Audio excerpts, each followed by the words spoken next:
আমাদের পূর্বসূরীরা একসময় পুরো পৃথিবীতেই দুর্দণ্ড প্রতাপে রাজত্ব করেছেন। আজকের বর্তমান বিশ্বের যে পরিস্থিতি সেটা একসময় ছিল না। পুরো পৃথিবীতে মুসলিমদের জয় জয়কার ছিল। এমনকি সমুদ্রেও মুসলমানদের শাসন এবং রাজত্ব স্থায়ী ছিল। আজকে একটা উপন্যাস পড়া হয়েছিল, উপন্যাসটা শেষ হয়েছে আমার পরে, খায়রউদ্দিন বার্বরসা সমুদ্র ঈগল, যাকে একসময় ইউরোপীয়দের জন্য ত্রাস মনে করা হতো। সমুদ্রে ইউরোপীয় নৌবাহিনী বা খ্রিস্টান বিধর্মী নৌবাহিনী যারা মুসলমানদের জন্য কষ্টের কারণ ছিল, যারা ইসলাম এবং মুসলমানদের শত্রু ছিল, তাদের জন্য যিনি ত্রাস হিসেবে ছিলেন খায়রউদ্দিন বার্বারোসা এবং তার সেনাপতি সুলাইমান। আজকে এই বইটা যখন পড়ছিলাম তখন সেই পুরোনো দিনের ফিলটা পাচ্ছিলাম।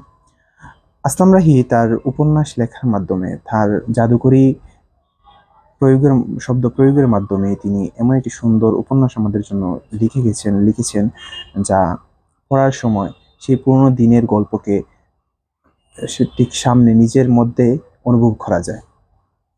দক্ষ হাতে আব্দুর রশিদ তারাপাশি অনুবাদ করেছেন। বইটা অত্যন্ত সুন্দর, বোখারা পাবলিকেশন থেকে নতুন করে প্রকাশিত হয়েছে, আপনারা দেখতে পারেন। বইটা উপন্যাস পড়া হবে, আবার ইতিহাসের ফিল্ডটাও পাবেন।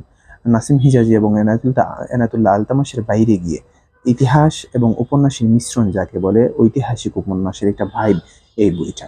একদম কম্বো প্যাকেজ ইতিহাস এবং উপন্যাসে।